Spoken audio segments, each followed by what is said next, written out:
Sebenarnya F1 perlu punya sprint race ya sih?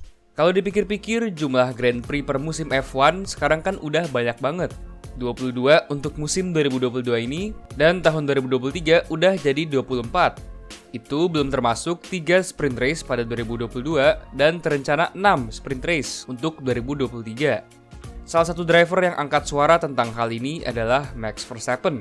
Dia bilang, "Setiap saya melakukan balapan sprint, saya cuma selalu berpikir untuk jangan sampai dapat damage. Pastikan saya minimal top 3. Untuk saya itu bukanlah balapan.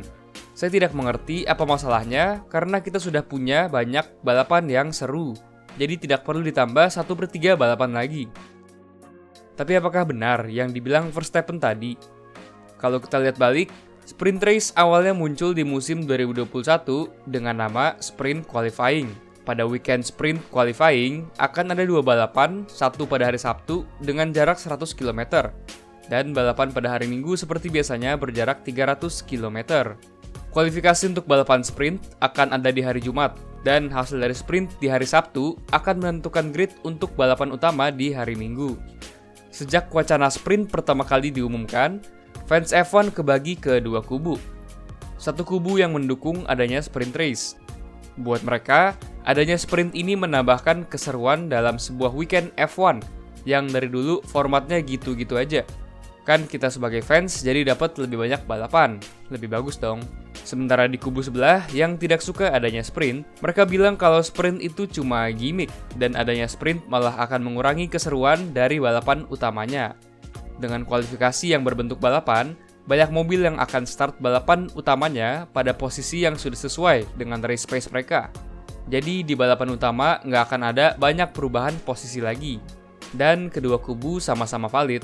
Memang hadirnya sprint race ini pasti punya pros and cons-nya sendiri. Jadi sekarang pertanyaannya, apakah pada prakteknya dari sprint race yang sudah-sudah, apakah dapat memvalidasi keberadaan sprint race di F1 ke depannya? Untuk itu, kita lihat dulu ketiga sprint qualifying pada 2021 di Inggris, Italia, dan Brazil.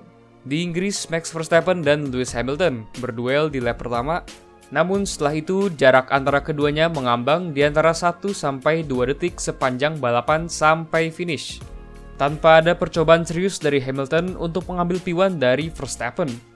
Di midfield, seperti biasanya, sangat chaotic di lap-lap pembuka ditambah ada beberapa overtake di tengah balapan.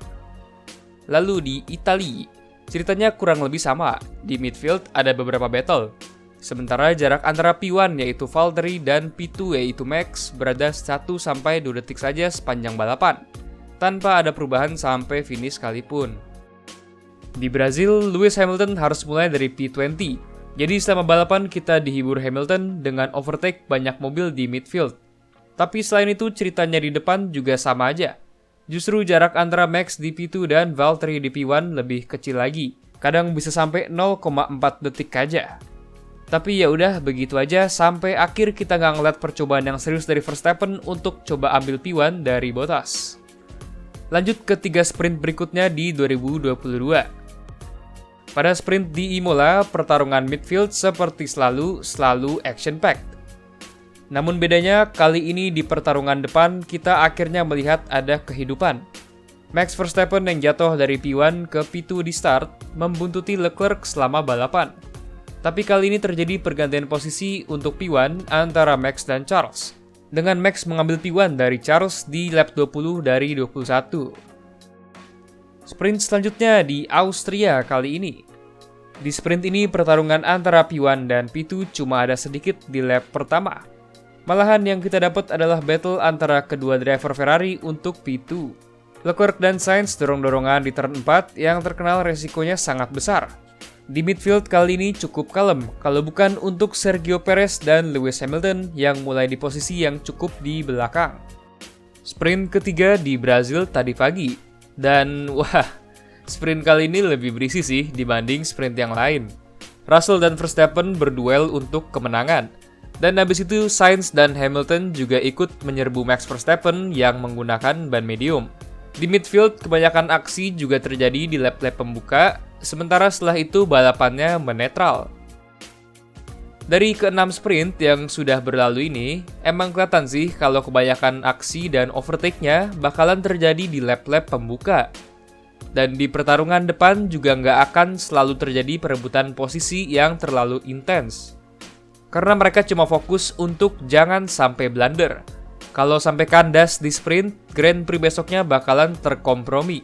Padahal di Grand Prix lah di mana kebanyakan poin bisa diraih. Jadi nggak sepadan resikonya. Namun demikian, dengan mobil regulasi 2022 yang mempermudah untuk mengikuti, kalau misalnya emang ada kesempatan untuk bisa saling overtake, mereka pasti akan mencoba overtake. Emang naluri pembalap nggak bisa bohong.